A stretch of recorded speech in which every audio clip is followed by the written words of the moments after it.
ಬೇರೆ ಬೇರೆ ಪ್ರಕಾಶಕರಿಗೆ ನಾನು ಪುಸ್ತಕವನ್ನು ಮಾಡಿಕೊಡ್ತಾ ಇದ್ವಿ. ಹಾಗಾಗಿ ಆ ಪ್ರಕಾಶನದ್ದು ವೃತ್ತಿ, ಅಲ್ಲಿನ ಕಷ್ಟ ನೋವು, ಅಲ್ಲಿನ ಮೋಸ ದಗಲ್ಬಾಜಿತನ ಎಲ್ಲವೂ ಒಬ್ಬ ಮುದ್ರಣಾಗಿ ನಂಗೆ ಗೊತ್ತಿತ್ತು. ಆಮೇಲೆ ಯಾವುದೂ ಪುಸ್ತಕಗಳು ಎಲ್ಲ ಹಳೆ ಪುಸ್ತಕಗಳಿಗೆ ಹೊಸ ರ್ಯಾಪರ್ ಹಾಕ್ಬಿಟ್ಟು ತಿರ್ಗಾ ಮುಂದಿನ ವರ್ಷ ಅದೇ ಪ್ರಕಟಣೆ ಅಂತ ಆಗ್ಬಿಡ್ತು. ಈ ಥರ ತುಂಬ ನಡೀತಾ ಇತ್ತು. ಆಗ ಒಂದು ಒಳ್ಳೆಯ ಪ್ರಕಾಶನ ಸಂಸ್ಥೆ ಹೇಗೆ ಅನ್ನೋದು ಕಲ್ಪನೆಗಿತ್ತು. ನಾವು ಯಾಕೆ ಮಾಡಬಾರ್ದು ಅನ್ನೋದು ಆಸೆ ಇತ್ತು. ನನ್ನ 5ನೇ ಪುಸ್ತಕ ಆತ್ಮಾಹುತಿ ಪುಸ್ತಕ ನಾನು ಮಾಡಿದ್ದು. ಆತ್ಮಾಹುತಿ ಪುಸ್ತಕ 1978ರಲ್ಲಿ ಶಿವರಾಮ್ ಅವರು ಬರೆದಿದ್ದು. ಅವರು ಆತ್ಮಾಹುತಿ ಅಂತ ಸಾವರ್ಕರ್ ಮೇಲೆ ಒಂದು ಪುಸ್ತಕವನ್ನು ಬರೆದ್ರು. ಅದು ಫಸ್ಟ್ ಪುಸ್ತಕ ಸಾವರ್ಕರ್ ಮೇಲೆ ಒಂದು ಬಯೋ ಪಿಕ್ಚರ್ ಆಗಿ ಬಂದಿತ್ತು. ಬಯೋಪಿಕ್ ಅಂತ ನಿರೂಪಣೆ. ಅವ್ರಿಗೆ ಒಂದು 3 ಸಲ ಹೇಳಿದ್ಮೇಲೆ ಬೇಜಾರು ಹಿಡಿದೋಯ್ತು ದೊರೆಸ್ವಾಮಿ ಅವ್ರಿಗೆ.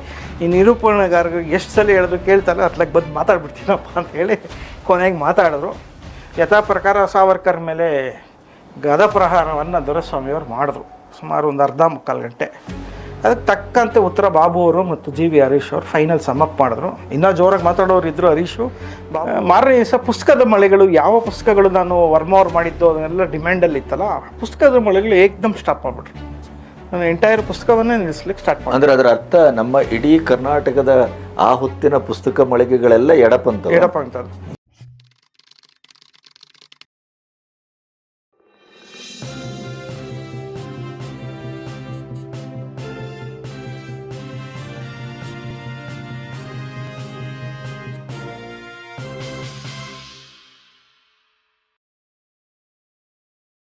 ನಮಸ್ತೆ, ಬಿ ಗಣಪತಿ ಚಾನಲ್ಗೆ ಸ್ವಾಗತ.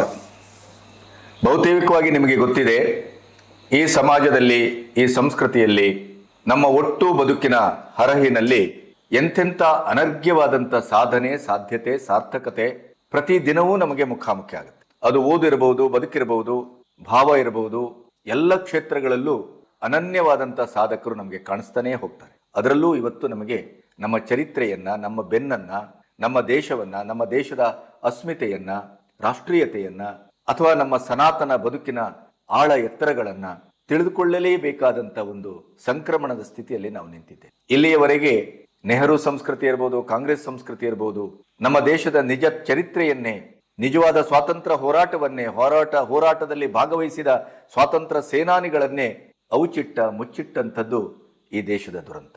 ಕಳೆದ ಒಂದೂವರೆ ದಶಕದಲ್ಲಿ ನಿಜವಾದ ಭಾರತ ಪ್ರಕಾಶಮಾನವಾಗಿ ಕಂಗೊಳಿಸ್ತಾ ಇದೆ.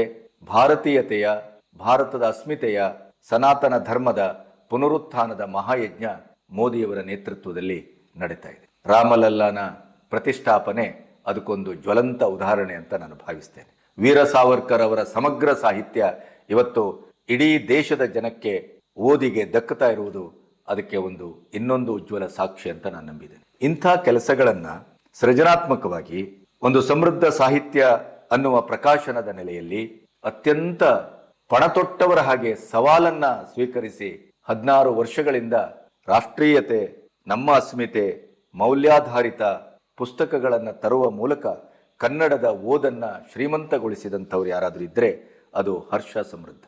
ನನ್ನ ಅನುಗಾಲದ ಗೆಳೆಯರು ಎಡದಿಂದ ಆರಂಭಿಸಿ ಅಲ್ಲಿ ಕೊನೆಗೂ ಒಂದು ಪ್ರಕಾಶನವನ್ನ ನಡೆಸುವಾಗ ಈ ಬುದ್ಧಿಜೀವಿಗಳು, ಲದ್ದಿಜೀವಿಗಳು, ಪ್ರಗತಿಪರರು, ಎಡಪಂಥೀಯರು, ಈ JNU ಸಂಸ್ಕೃತಿ ಇಂಥವರ ಹೊಡೆತಕ್ಕೆ ನಲುಗಿ ಆಮೇಲೆ ಬಲಕ್ಕೆ ಮತ್ತೆ ತಿರುಗಿ ಮತ್ತೆ ತನ್ನ ನಿಲುವನ್ನ ರಾಷ್ಟ್ರೀಯತೆ, ದೇಶದ ಅಸ್ಮಿತೆ, ದೇಶದ ಇತಿಹಾಸ ಇದರ ಮಗ್ಗುಲಿನಲ್ಲೇ ನಡೆಯುವುದು ನನ್ನ ಮನೋಧರ್ಮ. ಯಾಕೆಂದ್ರೆ ಅವರು ಸ್ವತಃ ಅದ್ಭುತವಾದ ಲೇಖಕ, ಹೋರಾಟಗಾರ. ಎಂತೆಂಥ ಕಾಠಿಣ್ಯದ ಪರಿಸ್ಥಿತಿಯನ್ನ ಎದುರಿಸಿಯೂ ವೀರ ಸಾವರ್ಕರ್ ಇರ್ಬೋದು, ಆತ್ಮಾಹುತಿ ಅಂತ ಪುಸ್ತಕಗಳಿರ್ಬೋದು. ಅಂದ್ರೆ ನಮ್ಮ ಬಲಪಂಥೀಯ ಸಾಹಿತ್ಯ ಅಂತ ಎಡಪಂಥೀಯರೇನು ಗುರುತಿಸಿದಾರೋ ಅದು ರಾಷ್ಟ್ರೀಯ ಸಾಹಿತ್ಯ, ನಿಜವಾದ ಸಾಹಿತ್ಯ, ನಿಜವಾದ ಚರಿತ್ರೆ. ಅದನ್ನ ಮೊಗೆದು ಕೊಡಲಿಕ್ಕೆ ಅವರು ಮಾಡಿದ ಸಾಹಸ, ಆ ಸಾಹಸದ ಮೈಲಿಗಲ್ಲು, ಅದರ ಪರಿಕ್ರಮ ಅಷ್ಟಿಷ್ಟಲ್ಲ. ಅವರನ್ನ ನಾನು ಸ್ಟುಡಿಯೋಕ್ಕೆ ಕರೆಸಿದ್ದೆ.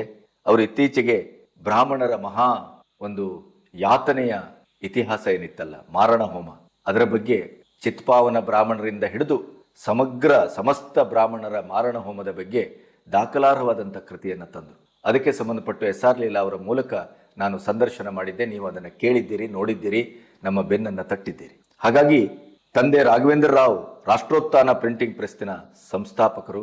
ಇವರು ಚಿಕ್ಕಬಳ್ಳಾಪುರ ಮೂಲದವರು, ಬೆಂಗಳೂರಿನಲ್ಲಿ ಬೆಳೆದವರು. ತಂದೆಯವರ ಈ ಒಂದು ಅಂತರ್ಗತ ಈ ಪ್ರಿಂಟಿಂಗ್ ಸಂಸ್ಕೃತಿಯನ್ನೇ ತನ್ನ DNA ಅಂತ ನಂಬದಂಥ ಹರ್ಷ ಸಮೃದ್ಧ ಕೊನೆಗೆ ಒಂದು ಅಪ್ಸೆಟ್ ಪ್ರಿಂಟಿಂಗ್ ಪ್ರೆಸ್ ಹಾಕಿ ಈಗ ಪ್ರಕಾಶನವನ್ನು ಮಾಡಿ 100ಕ್ಕೂ ಹೆಚ್ಚು ಪುಸ್ತಕಗಳನ್ನು ಕನ್ನಡದ ಸಾರಸ್ವತ ಲೋಕಕ್ಕೆ ಕೊಟ್ಟಿದ್ದಾರೆ. ಅದು BK ಸ್ವರ್ಮ ಅಭಿನಂದನಾ ಗ್ರಂಥ ಇರ್ಬೋದು, ಆತ್ಮಾಹುತಿ ಇರ್ಬೋದು, ಬೆಂಗಳೂರು ನರಗದ ನಿರ್ಮಾಪಕರು ಅಂತ ಇರ್ಬೋದು, NS ಲಕ್ಷ್ಮೀನಾರಾಯಣ ಭಟ್ರ ಸಮಗ್ರ ಇರ್ಬೋದು, GS ಶಿವರುದ್ರಪ್ಪನವರ ಬಗ್ಗೆ ಬಂದಂಥ ಪುಸ್ತಕ ಇರ್ಬೋದು, ಕ್ರಾಂತಿ ಪರ್ವ ಇರ್ಬೋದು, ಹಿಂದುತ್ವ ಇರ್ಬೋದು, ಭಾರತದ ಇತಿಹಾಸದ 6 ಚಿನ್ನದ ಯುಗಗಳು ಇರ್ಬೋದು, ಸನಾತನ ಮತ್ತು ಸಂಘಶಕ್ತಿ ಅಂತ ಇರ್ಬೋದು. ಹೀಗೆ ಅವರ ಇಡೀ ಪಟ್ಟಿಯನ್ನು ಮುಂದುವರಿಸ್ತಾ ಹೋಗ್ಬೋದು. ಅವರು ಹಿಂದುತ್ವದ ಒಂದು 30,000 ಪುಸ್ತಕ ಮಾರಾಟ ಮಾಡುವ ದಾಖಲೆಯನ್ನು ಮಾಡಿದ್ದಾರೆ. ಕನ್ನಡದ ನೆಲದಲ್ಲಿ ಬುಕ್ ಸಂಸ್ಕೃತಿಯ ಒಂದು ಉಜ್ವಲವಾದ ಇತಿಹಾಸವನ್ನು ಸೃಜಿಸಿದ್ದಿದ್ರೆ ಅದು ಹರ್ಷ ಸಮೃದ್ಧ ಸಾಹಿತ್ಯವನ್ನು ಕೊಡ್ತಾರೆ. ಮತ್ತೆ ಅದನ್ನು ಓದಿದ ನಂತರ ಪ್ರತಿಯೊಬ್ಬರೂ ಕೂಡ ಹರ್ಷಚಿತ್ರ ಆಗಬೇಕು. ಯಾಕೆಂತಂದರೆ ಅದು ಮೂಲ ಇತಿಹಾಸಕ್ಕೆ, ಮೂಲ ನಾದಕ್ಕೆ, ಮೂಲ ಸೊಗಸಿಗೆ, ಮೂಲದ ಇಡೀದಾದಂಥ ಒಂದು ನೆಲೆಗೆ ಅತ್ಯಂತ ಸಮಗ್ರವಾಗಿ ಆತುಕೊಂಡಂಥ ಸಾಹಿತ್ಯದ ಪುಸ್ತಕಗಳನ್ನೇ ತರುವುದು ಅವರ ಮನೋಧರ್ಮ. ಹಲವಾರು ಪ್ರಶಸ್ತಿಗಳನ್ನು ಪಡೆದಿದ್ದಾರೆ, ಪ್ರಾಶಸ್ತ್ಯವನ್ನು ಪಡೆದಿದ್ದಾರೆ. ಸಾರಸ್ವತ ಲೋಕದಲ್ಲಿ ಅವರಿಗೆ ಅವರದೇ ಆದಂಥ ಒಂದು ನೆಲೆ ಬೆಲೆ ಇದೆ. ಈಗ ನಾಸ್ಟ್ರೋಡಾಮಸ್ ಭವಿಷ್ಯವಾಣಿ, ಉಳಿಯುವುದೊಂದೇ ಧರ್ಮ ಅದು ಹಿಂದೂ ಧರ್ಮ ಅನ್ನುವಂಥ ಒಂದು ಪುಸ್ತಕವನ್ನು ಅದ್ಭುತವಾಗಿ ತಂದಿದ್ದಾರೆ. ನಿಮಗೆ ಇಂದಿರಾ ಗಾಂಧಿ ಸಾವಿನಿಂದ ಹಿಡಿದು ಪ್ರತಿ ಒಂದನ್ನು ವಿಶ್ವದ ಬಹಳ ಅದ್ಭುತವಾದಂಥ ಭವಿಷ್ಯವನ್ನು ನುಡಿದಂಥವ್ರು ಯಾರಾದರೂ ಇದ್ದರೆ ಸ್ಲೀಪಿಂಗ್ ಜಾಯಿಂಟ್ ಅಂತಲೇ ಕರೆಸಿಕೊಂಡಂಥ ನಾಸ್ಟ್ರೋಡಾಮಸ್ ಭಾರತದ ವರ್ತಮಾನದ ಬಗ್ಗೆ ಏನು ಹೇಳಿದ್ದಾರೆ, ಮೋದಿಯವರ ಬಗ್ಗೆ ಏನು ಹೇಳಿದ್ದಾರೆ, ಮತ್ತೆ ಇವತ್ತು ಇಡೀ ಪ್ರಪಂಚದಲ್ಲಿ ಇಸ್ಲಾಮೀಕರಣ ಮತ್ತು ಕ್ರಿಶ್ಚನೀಕರಣದ ಅಬ್ಬರ ಏನು ನಡೀತಾ ಇದೆ, ಮತಾಂತರದ ಲವ್ ಜಹಾದಿನ ಮತ್ತು ಕರಾಳವಾದಂಥ ಹಿಂಸಾತ್ಮಕವಾದಂಥ ವರ್ತಮಾನ, ಅದರ ಮಧ್ಯೆಯೂ ಕೂಡ ಕೊನೆಗೂ ಉಳಿಯುವುದು ಹಿಂದೂ ಧರ್ಮ ಮಾತ್ರ ಅನ್ನುವಂಥ ಸತ್ಯವನ್ನು ಅವರು ಹೇಳಿದ್ದ ಒಂದು ಅದ್ಭುತವಾದ ಪುಸ್ತಕವನ್ನು ತಂದಿದ್ದಾರೆ. ಆ ಪುಸ್ತಕ ಆಧಾರಿತ ಹರ್ಷ ಸಮೃದ್ಧ ಅವರ ಅಪರೂಪದ ಸಂದರ್ಶನವನ್ನು ನಾನು ಮಾಡಿದ್ದೇನೆ. ಇದು ನನಗೆ ಅತ್ಯಂತ ಹೆಮ್ಮೆಯ ಒಂದು ಸಂದರ್ಭ. ಅದರ ಒಂದು ಸರಣಿಯನ್ನು ನಿಮ್ಮೆದುರು ಅನಾವರಣಗೊಳಿಸಲಿಕ್ಕೆ ನನಗೆ ಖುಷಿ ಇದೆ, ಸಾರ್ಥಕ್ಯ ಇದೆ. ಬನ್ನಿ, ನೋಡಿ ಮತ್ತು ನಿಮ್ಮ ಅದ್ಭುತವಾದ ಪ್ರತಿಕ್ರಿಯೆಗೆ ನಾನು ಕಾದಿದ್ದೇನೆ. ಈ ಸರಣಿ ನಿಮಗೆ ಅತ್ಯಂತ ಕುತೂಹಲಕರವಾಗಿ ನಿಮಗೆ ಅದು ನಿಮ್ಮ ಮನಸ್ಸನ್ನು ಸೂಜಿಗಲ್ಲಿನ ಹಾಗೆ ಸೆಳೆಯುತ್ತದೆ ಅನ್ನುವಂಥ ನಂಬಿಕೆ ನನ್ನದು. ಬನ್ನಿ, ಕೇಳೋಣ. ಹರ್ಷ ಸಮೃದ್ಧ ಅವರೇ, ನಮಸ್ತೆ. ನಮಸ್ಕಾರ ಸರ್. ಬಹಳ ಕಾಲದಿಂದ ಬಾಕಿ ಉಳಿದಿತ್ತಿದ್ದು ನಿಮ್ಮೊಟ್ಟಿಗೆ ಮಾತಾಡುವಂಥದ್ದು. ಸಮೃದ್ಧ ಸಾಹಿತ್ಯದ ಪ್ರಕಾಶನದ ಮೂಲಕ 110 ಪುಸ್ತಕ, 51 ದಿಕ್ಕು, ಮತ್ತೊಂದು 61 ದಿಕ್ಕು ಅಂತ ಅನಿಸ್ತದೆ ನನಗೆ. ಆದರೆ ದೇಶ, ಕಾಲ, ಧರ್ಮ, ಸನಾತನ ಇತ್ಯಾದಿಯನ್ನು ಗಮನಿಸಿದಾಗ ಸ್ವಾತಂತ್ರ್ಯ ಹೋರಾಟದ ಒಳಗಿನ ನಿಜ ಕಥೆಗಳು ಅಥವಾ ನಿಜವಾದ ಹೋರಾಟಗಾರರು, ಮುಖ್ಯವಾಗಿ ಸಾವರ್ಕರ್ ಬಗ್ಗೆ ನೀವು ಮಾಡಿದ ಕೆಲಸಗಳು, ಇವೆಲ್ಲವನ್ನು ಗಮನಿಸ್ತಾ ಹೋದಾಗ ಇತ್ತೀಚೆಗೆ ಡಾಕ್ಟರ್ ಲೀಲಾ ಅವರು ನಮ್ಮಲ್ಲಿ ಮಾತಾಡಿದ್ರು ಬ್ರಾಹ್ಮಣರ ಜನೋಸೈಡ್ ಬಗ್ಗೆ. ಇತಿಹಾಸದ ಮಗ್ಗುಲಲ್ಲಿ ಯಾವುದನ್ನೆಲ್ಲ ಉದ್ದೇಶಪೂರ್ವಕವಾಗಿ ಅದನ್ನು ಮುಚ್ಚಿಡುವ, ಅದುಮುವ ಅಥವಾ ಅದನ್ನು ಪಾತಾಳಕ್ಕೆ ಅದುಮುವ ಕತೆ, ಇವನ್ನೆಲ್ಲವನ್ನು ನಿಮ್ಮ ಪ್ರಕಾಶನದ ಮೂಲಕ ನೀವು ಹೊರಗೆ ತರ್ತಾ ಇದ್ದೀರಿ.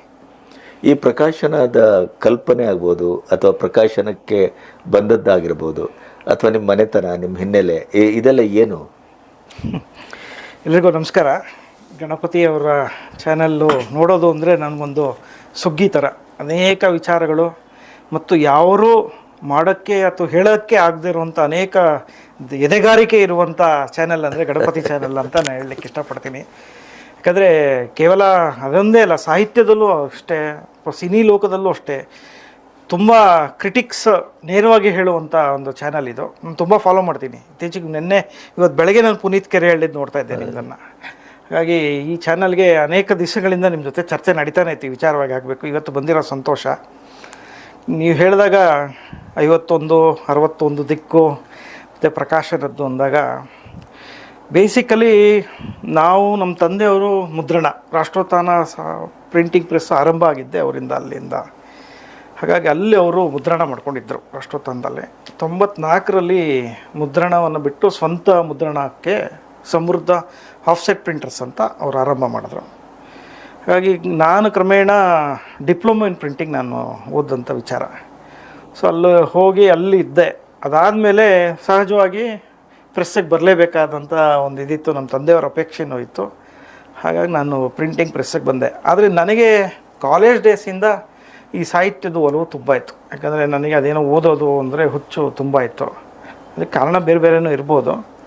ಹಾಗಾಗಿ ಇದರಲ್ಲಿ ಜರ್ನಲಿಸಮ್ ನಂಗೆ ತುಂಬ ಇಷ್ಟ ಆದ ವಿಚಾರ ಇತ್ತು. ಆದರೆ ಮನೆಯಲ್ಲಿ ನಮ್ಮ ತಂದೆಯವರ ಒತ್ತಾಸೆ ಏನಂದರೆ ಪ್ರಿಂಟಿಂಗ್ ಕ್ಷೇತ್ರಕ್ಕೆ ಹೋಗಬೇಕು ಅಂತ. ಆದರೆ ನನಗೆ ಮ್ಯಾಥಮೆಟಿಕ್ಸ್ ತುಂಬ ದೂರ, ಹಾಗಾಗಿ ನಾನು ಮುಂದೆ ಹೋಗ್ಲಿಕ್ಕೆ ಆಗಲಿಲ್ಲ. ಜರ್ನಲಿಸಮು, ಸಾಹಿತ್ಯ, ಇತಿಹಾಸ ಅನ್ನೋದು ನನ್ನ ಆಯ್ಕೆ ವಿಚಾರ ಆಗಿತ್ತು. ಅಂದರೆ ತಂದೆಯವ್ರ ಮುಂದೆ ನಿಂತ್ಕೊಂಡು ಹೇಳೋದಕ್ಕೆ ನಮ್ಗೆ ಅವಾಗ ಧೈರ್ಯ ಇರ್ತಾ ಇರಲಿಲ್ಲ. ಹಾಗಾಗಿ ಅವ್ರು ಏನು ಹೇಳಿದ್ರು ಅದನ್ನೇ ಮುಂದುವರ್ಸ್ಕೊಂಡು ಹೋಗುವಂಥ ಪ್ರಮೇಯ ಬಂದಿತ್ತು. ಅಫ್ಕೋರ್ಸ್ ಬಿಸ್ನೆಸ್ ಚಿಕ್ಕ ವಯಸ್ಸಿಂದ ಇರೋದ್ರಿಂದ ಅದು ಗೊತ್ತಿತ್ತು. ಹಾಗಾಗಿ ಪ್ರಿಂಟಿಂಗ್ ಮಾಡ್ಕೊಂಡಿದ್ದೆ, ಸಾಹಿತ್ಯವೂ ಇತ್ತು. ಹಾಗಾಗಿ ಬೇರೆ ಬೇರೆ ಪ್ರಕಾಶಕರಿಗೆ ನಾನು ಪುಸ್ತಕವನ್ನು ಮಾಡಿಕೊಡ್ತಾಯಿದ್ವಿ. ಹಾಗಾಗಿ ಆ ಪ್ರಕಾಶನದ್ದು ವೃತ್ತಿ, ಅಲ್ಲಿನ ಕಷ್ಟ ನೋವು, ಅಲ್ಲಿನ ಮೋಸ, ದಗಲ್ಬಾಜಿತನ ಎಲ್ಲವೂ ಒಬ್ಬ ಮುದ್ರಕನಾಗಿ ನಂಗೆ ಗೊತ್ತಿತ್ತು. ಹಾಗಾಗಿ ಮಾಡ್ತಾ ಇರ್ಬೇಕಾದ್ರೆ ಈ ಲೈಬ್ರರಿ ಇಲಾಖೆದು ತುಂಬ ನಿಮ್ಗೆ ಗೊತ್ತಿರೋ ವಿಚಾರ, 300 ಕಾಪಿ ತೊಗೊಳೋದು ಕೊಡೋದು ಅನ್ನೋದೆಲ್ಲ ಇತ್ತು. ಅನೇಕ ಪುಸ್ತಕದ ಪ್ರಕಾಶಕರ ಮಿತ್ರರು ಮಾಡಿಸೋರು, ಸಪ್ಲೈ ನಾವೇ ಮಾಡ್ತಾಯಿದ್ವಿ. ಅಲ್ಲಿಗೆ ಹೋದಾಗ 250 ಕೊಟ್ಟು ಇನ್ನು 50ಕ್ಕೆ ಬೇರೆ ಲೆಕ್ಕ ಕೊಟ್ಬಿಡೋದು, ಅದು ನಮ್ಮ ಕೈಲೇ ಮಾಡಿಸೋರು. ಸೊ ಅದು ಯಾವುದು ಸರ್ಕಾರದ ಲೆಕ್ಕನೇ ಸಿಗ್ತಾ ಇರಲಿಲ್ಲ. ಇಲಿ ತಿಂದೋಯ್ತು, ಆಮೇಲೆ ನೀರು ಬಿದ್ದು ಒದ್ದೆ ಆಗೋಯ್ತು, ಈ ಥರ ಲೆಕ್ಕ. ಆಮೇಲೆ ಯಾವುದು ಪುಸ್ತಕಗಳು ಎಲ್ಲ ಹಳೆ ಪುಸ್ತಕಗಳಿಗೆ ಹೊಸ ರ್ಯಾಪರ್ ಹಾಕ್ಬಿಟ್ಟು ತಿರ್ಗಾ ಮುಂದಿನ ವರ್ಷ ಅದೇ ಪ್ರಕಟಣೆ ಅಂತ ಆಗ್ಬಿಡೋದು. ಈ ಥರ ತುಂಬ ನಡೀತಾ ಇತ್ತು. ಆಗ ಒಂದು ಒಳ್ಳೆ ಪ್ರಕಾಶನ ಸಂಸ್ಥೆ ಹೇಗೆ ಅನ್ನೋದು ಕಲ್ಪನೆಗಿತ್ತು. ನಾವು ಯಾಕೆ ಮಾಡಬಾರ್ದು ಅನ್ನೋದು ಆಸೆ ಇತ್ತು. ಪ್ರಾಯಶಃ ನಮ್ಮ ತಂದೆಯವ್ರಿಗೆ ಈ ಪ್ರಕಾಶನದ ವೃತ್ತಿ ಇಷ್ಟ ಇರಲಿಲ್ಲ. ಯಾಕಂದರೆ ಅವ್ರಿಗೆ ಇದರ ಕಷ್ಟ ನೋವುಗಳೇನು ತುಂಬ ಚೆನ್ನಾಗಿ ಗೊತ್ತಿತ್ತು. ಹಾಗಾಗಿ ಪ್ರಿಂಟ್ರಾಗಿ ಬದುಕ್ಬೋದು, ಪಬ್ಲಿಷರಾಗಿ ಬದುಕೋದು ಕಷ್ಟ ಅಂತ ಅವರು ಆರ್ಗ್ಯುಮೆಂಟೇ ಇದ್ದಿದ್ದು. ಹಾಗಾಗಿ ನಮ್ಮನ್ನು ಅಲ್ಲಿಗೆ ಬಿಡಲೇ ಇಲ್ಲ.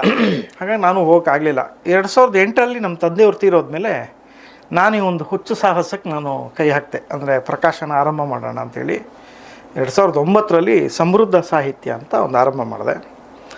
ಅದಕ್ಕೂ ವಿಶೇಷವಾದೇನು ಅಂದರೆ, ನನಗೆ ಸುರೇಶ್ ಮುನ ಅಂತ ಬೆಂಗಳೂರು ಇತಿಹಾಸ ಹೌದು, ಅವ್ರ ಮನೆಗೆ ನಮ್ಮ ತಂದೆಯವ್ರ ನಿಕಟ ಇತ್ತು. ಒಂದು ಮ್ಯಾಗ್ಝೈನ್, ಅದು ಒಂದು ಇದಕ್ಕೋಸ್ಕರ ನಾನು ಅವ್ರ ಮನೆಗೆ ಹೋಗಿ ಬಂದು ಮಾಡ್ತಾ ಇರ್ಬೇಕಾರೆ ಈ ಥರ ಒಂದು ಪ್ರಕಾಶನ ಸಂಸ್ಥೆ ಮಾಡಬೇಕು ಅಂತ ಅವ್ರ ಹತ್ರ ಆಸೆಯನ್ನು ವ್ಯಕ್ತಪಡಿಸಿದಾಗ, ಅವರು ಆವಾಗ ಬೆಂಗಳೂರಿನ ಬಗ್ಗೆ ಉದಯವಾಣಿಯಲ್ಲಿ ತುಂಬ ಬರೀತಾ ಇದ್ರು.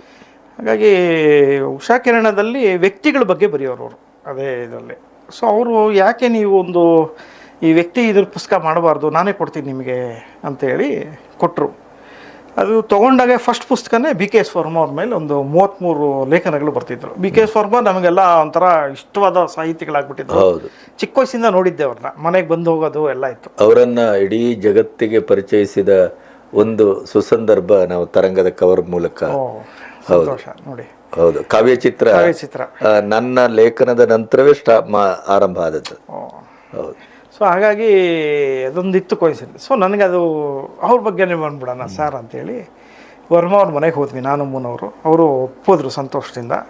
ಸೊ ಮೊದಲನೇ ಪುಸ್ತಕ ಅಭಿನವ ರವಿವರ್ಮ ಡಾಕ್ಟರ್ BKS ವರ್ಮ ಅಂತ ಕೇಶವಶಿಲ್ಪ ಸಭಾಂಗಣದಲ್ಲಿ ಇದರ ಉದ್ಘಾಟನೆ ಮಾಡಿದ್ವಿ. ಅಂದರೆ ಸಮೃದ್ಧ ಸಾಹಿತ್ಯದ್ದು ಇದು. ನನ್ನ ಸಮೃದ್ಧ ಸಾಹಿತ್ಯದ ಲೋಗೋವನ್ನು ಬರ್ಕೊಟ್ಟಿದ್ದು ವರ್ಮ ಅವರೇ, ಕಲ್ಪನೆ ಅವ್ರದ್ದೇ. ಅಂದರೆ ಮರಗಳು ತುಂಬ ಪುಸ್ತಕಗಳು ಅದೆಲ್ಲ, ಅಂದರೆ ಇದು ಸಮೃದ್ಧವಾಗಿ ಬೆಳೀಲಿ ಅನ್ನೋ ಒಂದು ಕಾನ್ಸೆಪ್ಟಲ್ಲಿ ಕೊಟ್ಟು ಮರದ ಪುಸ್ತಕ ಇದು, ಅಜರಾಮರ ಅಂತ ಇಟ್ಕೊಂಡು ಅದಕ್ಕೆ ಸಮೃದ್ಧ ಸಾಹಿತ್ಯ ಅಂತ ಹೇಳಿ ವರ್ಮ ಅವರೇ ಮಾಡಿಕೊಟ್ರು. ಗಣೇಶ್ ಅವರು, ಶತಾವಧಾನಿ ಗಣೇಶ್ ಅವರು ಇದಕ್ಕೆ ಬಂದು ನನ್ನ ಲೋಗೋವನ್ನು ಇನಾಗ್ರೇಟ್ ಮಾಡಿದ್ದು. ಸೊ ಮಹೇಶ್ ಜೋಶಿ ಅವರಿದ್ದರು, ಆಮೇಲೆ ಸುರೇಶ್ ಮುನ್ ಅವರು ಈ ಥರದ್ದು ಇದ್ದಿದ್ದು. ಅದಾದಮೇಲೆ ಕಾವ್ಯಚಿತ್ರ ಇತ್ತು.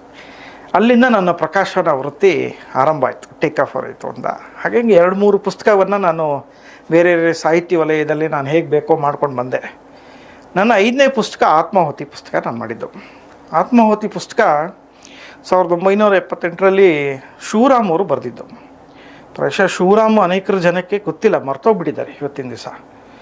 ಶಿವರಾಮ್ ಯಾರು ಅಂದರೆ, ನಾನು ಒಂದು 2 ಲೈನಲ್ಲಿ ಹೇಳಬೇಕು ಅಂದರೆ, ಶಿವರಾಮ್ ಕಾರಂತರು ಅವ್ರ ಪುಸ್ತಕದಲ್ಲಿ ಬರೀಬೇಕಾದ್ರೆ ಶಿವರಾಮ್ ಬಗ್ಗೆ ಹೇಳ್ತಾರೆ, ಈ ಶಿವರಾಮ ದೇಶಭಕ್ತಿ ಗೀತೆಯ ಕಾವ್ಯವನ್ನು ಬರೆಯದೆ ಪ್ರೇಮ ಕಾವ್ಯವನ್ನು ಬರೆದಿದ್ದರೆ ಈ ಶಿವರಾಮನಿಗೆ ಜ್ಞಾನಪೀಠ ಬರ್ತಾ ಇರಲಿಲ್ಲ.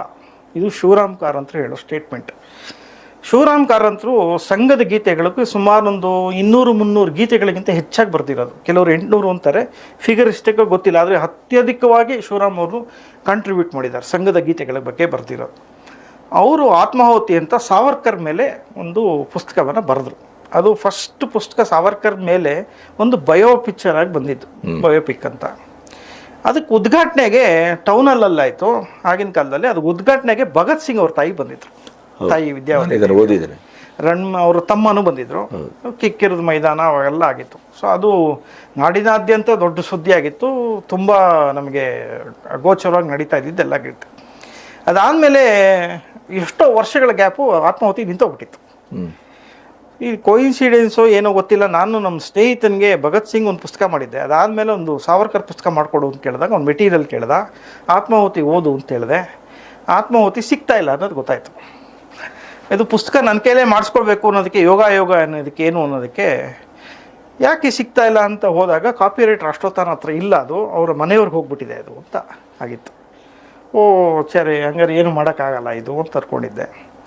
ಅವತ್ತು ಕೂತಿರ್ಬೇಕಾದ್ರೆ ನಮ್ಮ ಸ್ನೇಹಿತರು ಬಂದು ಬಾಬು ಕೃಷ್ಣಮೂರ್ತಿಯವರು ಶಿವರಾಮ್ ಬಗ್ಗೆ ಒಂದು ಹೊಯ್ಸಳ ಬ್ರಾಹ್ಮಣರ ಮಾಲೆ, ಹೊಯ್ಸಳ ಮಾಲೆ ಅಂತ ಅದ್ರ ಬಳಿ ಒಂದು ಪುಸ್ತಕ ಬರ್ತೀರ ಶಿವರಾಮ್ ಬಗ್ಗೆ, 60 ಪೇಜಿದ್ದು, ನೀನು ಓದಬೇಕಪ್ಪ ಚೆನ್ನಾಗಿದೆ ಅಂತ ಹೇಳ್ಬಿಟ್ಟು ನಾನು ಕೊಟ್ಟರು. ಹಿಂದಿನ ದಿವಸ ಮಾತಾಡಿದ್ದೆ, ಮಾರನೇ ದಿವಸ ಸಿಕ್ತಿ ಪುಸ್ತಕ. ಸರಿ ಕೂತ್ಕೊಂಡು ಓದ್ತಾ ಇರ್ಬೇಕಾದ್ರೆ ಅದರಲ್ಲಿ ಒಂದು ಲೈನ್ ಹೋಯಿತು. ಏನು ಅಂದರೆ ಕಡೆಯದಾಗ 96ರಲ್ಲಿ ಇದು ಪಬ್ಲಿಷ್ ಆದಾಗ ಬೇಲೂರು ಸುದರ್ಶನ್ ಅವರು ಇದನ್ನು ಕಾಪಿರೈಟ್ ತೊಗೊಂಡು ಮಾಡಿದ್ರು ಅಂತ. ಈ ಬೇಲೂರು ಸುದರ್ಶನ್ ಅವ್ರ ಪರಿಚಯ ಇರಲಿಲ್ಲ. ಒಂದು ವಾರದ ಹಿಂದೆ ಸುರೇಶ್ ಮೂನ್ ಅವ್ರ ಮನೇಲಿ ಅವ್ರು ಸುರೇಶ್ ಮೂನವ್ರು ಯಾಕೋ ಕಾಂಟ್ಯಾಕ್ಟ್ ಮಾಡೋಕ್ಕೆ ಬಂದಾಗ ನನಗೆ ಪರಿಚಯ ಆಗಿದ್ರು. ಸೊ ಇದೇ ಬೇಲೂರು ಸುದರ್ಶನ ಅಂತ ಅಂದ್ಕೊಂಡು ಮೂನವ್ರಿಗೆ ಫೋನ್ ಮಾಡಿ ಅವ್ರ ನಂಬರ್ ತೊಗೊಂಡು ಅವ್ರಿಗೆ ಮಾಡಿದೆ.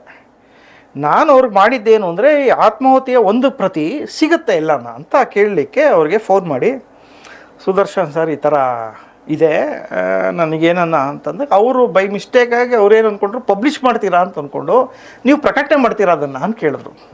ನಂಗೆ ಒಂದು ನಿಮಿಷ ಪಾಸ್ ಆಯಿತು. ನಾನು ಪ್ರತಿ ಕೇಳಕ್ಕೆ ಬಂದಿದ್ದು, ಆದರೆ ಇಲ್ಲಿ ಪ್ರಕಟಣೆಗೆ ಅವಕಾಶ ಸಿಗ್ತಾ ಇದೆ ಅಂದರೆ ಮಾಡ್ಬೋದು ಅಂತ ಇಲ್ಲಿ ಅವ್ರ ಮನೆಯವ್ರನ್ನ ಕೇಳಿ ಪರ್ಮಿಷನ್ ಮಾಡಿಕೊಡ್ತೀನಿ ಅಂತೇಳಿ ಅವರ ಮನೆಯವರು, ಶಿವರಾಮ್ ಅವರ ಮನೆಯವರು ಮತ್ತು ಅವ್ರ ಮಗನ್ನೆಲ್ಲ ಕೇಳಿದ್ಮೇಲೆ ಸಂತೋಷದಿಂದ ಒಪ್ಪಿದ್ರು. ಹಾಗಾಗಿ ಅದು ಆಯಿತು, ರಿಲೀಸ್ ಆಯಿತು. ಅದನ್ನು ಉದ್ಘಾಟನೆ ಮಾಡಬೇಕು ಅಂತ ಎಚ್ ಎನ್ ಕಲಾಕ್ಷೇತ್ರದಲ್ಲಿ ಸ್ವಲ್ಪ ಚರ್ಚೆ ಆಗಲಿ ಪುಸ್ತಕದ ಬಗ್ಗೆ ಅನ್ನೋದು ಆಸೆಗೋಸ್ಕರ ದೊರೆಸ್ವಾಮಿ, ಸ್ವಾತಂತ್ರ್ಯ ಹೋರಾಟಗಾರ ದೊರೆಸ್ವಾಮಿ ಚಂಪು ಅವ್ರನ್ನ ಒಂದು ಕಡೆ, ಇನ್ನೊಂದು doctor G B Harish, Babu Krishnamurthy ಅವ್ರನ್ನ ಇನ್ನೊಂದು ಕಡೆ. ಸೊ ಎರಡು ಪರಸ್ಪರ ಚರ್ಚೆ ಆಗಲಿ ಅಂತ. ಇದಕ್ಕೆ ಅಧ್ಯಕ್ಷತೆ ಜಿ ವೆಂಕಟಸುಬ್ಬಯ್ಯನವರು.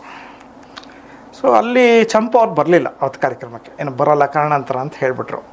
ಸೊ ಸಹಜವಾಗಿ ದೊರೆಸ್ವಾಮಿ ಅವರೊಬ್ಬರೇ ಇದ್ದರು. ಅಧ್ಯಕ್ಷತೆ ಜಿ ವೆಂಕಟಸುಬ್ಬಯ್ಯನವ್ರು ಇದ್ದರು. ನಮ್ಮದು ಇಡೀ ಪ್ಲ್ಯಾನ್ ಇದ್ದಿದ್ದೇನು ಅಂದರೆ ಇವರು ಹೇಳ್ತಾರೆ, ವಾದವನ್ನು ಮಾಡ್ತಾರೆ, ಇವರು ವಾದವನ್ನು ಮಾಡ್ತಾರೆ. ಕಡೆಯಲ್ಲಿ ಸಮಪ್ಪು ಜಿ ಬಿ ಹರೀಶು ಅಥವಾ ಬಾಬು ಅವ್ರ ಕೃಷ್ಣಮೂರ್ತಿ ಅವ್ರು ಮಾಡಬೇಕು. ಯಾಕಂದರೆ ನಮ್ಮ ಕ್ಲೈಮ್ಯಾಕ್ಸು ಗುಡ್ ಕ್ಲೈಮ್ಯಾಕ್ಸ್ ಆಗಿದೆ ಅನ್ನೋದು ಆಸೆ ಇತ್ತು. ಆದರೆ ವೆಂಕಟಸುಬ್ಬಯ್ಯನವರು ಅಧ್ಯಕ್ಷತೆ ವಹಿಸಿದ್ದು, ಅವ್ರ ಅಧ್ಯಕ್ಷರು ಕಡೆ ಭಾಷಣ ಅಂತಿತ್ತು. ಅವರು ಯಾವುದೋ ಇನ್ನೊಂದು ಕಾರ್ಯಕ್ರಮ ಇರೋದ್ರಿಂದ ನಾನು ತುರ್ತಾಗಿ ಹೋಗಬೇಕು, ಅಭಿನಂದನೆ ಸಲ್ಲಿಸ್ತೀನಿ, ಈ ಕಾರ್ಯಕ್ರಮದ ಅಧ್ಯಕ್ಷತೆಯನ್ನು ದೊರೆಸ್ವಾಮಿಯವರು ವಹಿಸ್ತಾರೆ ಅಂತ ಹೇಳ್ಬಿಟ್ಟು ಅವ್ರು ಡಿಕ್ಲೇರ್ ಮಾಡಿ ಹೊಟ್ಟೋದ್ರು. ಸೊ ದೊರೆಸ್ವಾಮಿಯವರು ಲಾಸ್ಟಿಗೆ ಬಂದುಬಿಟ್ರು. ನಮ್ಗೆ ದೊರೆಸ್ವಾಮಿಯವ್ರು ಏನು ಅಂತ ನಮ್ಗೆ ಗೊತ್ತಿತ್ತು, ಸ್ವಾತಂತ್ರ್ಯ ಹೋರಾಟ, ಗಾಂಧಿವಾದಿ, ಸಾವರ್ಕರ್ ಬಗ್ಗೆ ಹೇಗೆ ಅನ್ನೋದು ಎಲ್ಲ ಗೊತ್ತಿತ್ತು.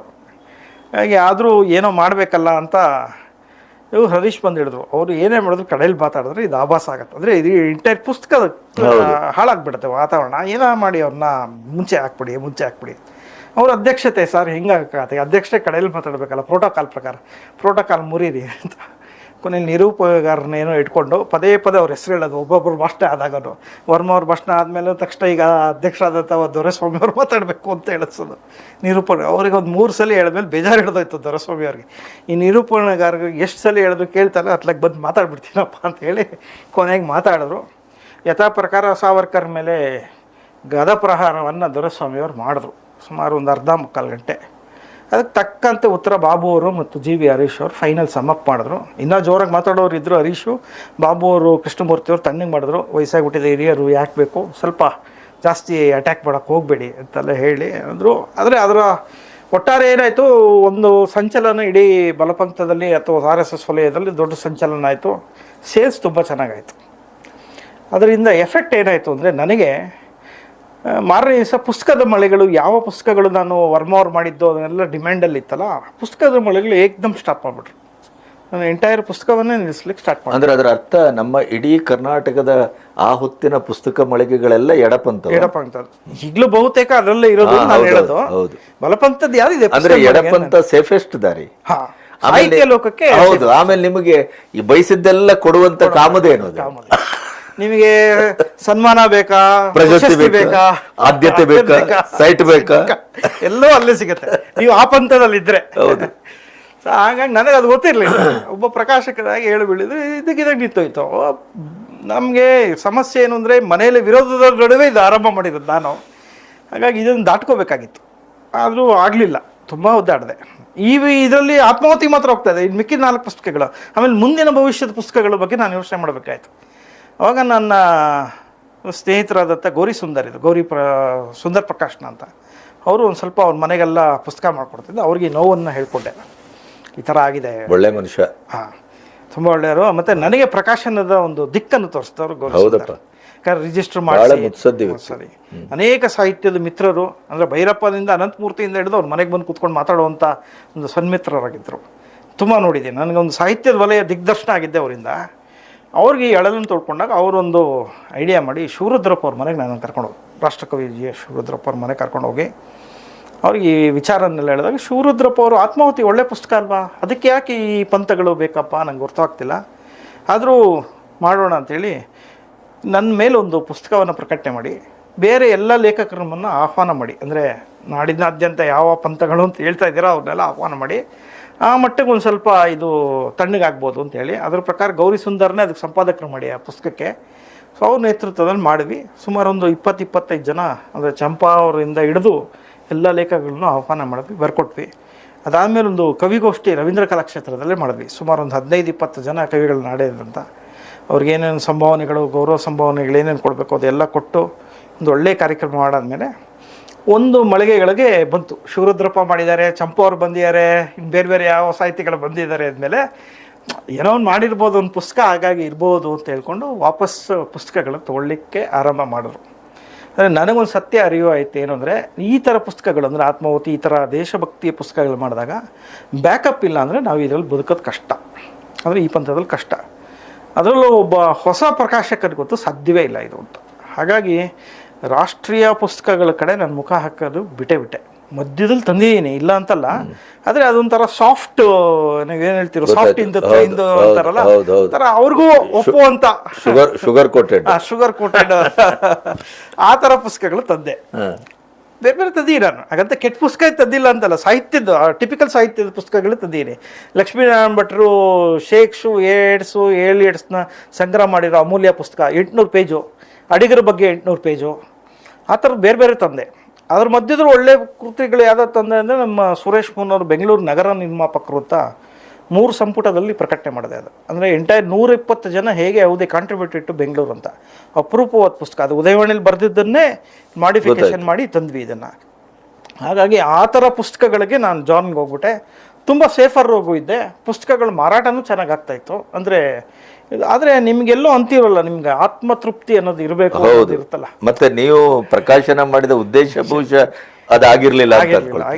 ಹಾಗಾಗಿ ಅದು ಇರಲಿಲ್ಲ. ನನ್ನ ತುಂಬ ಕಾಡ್ತಾಯಿತ್ತು.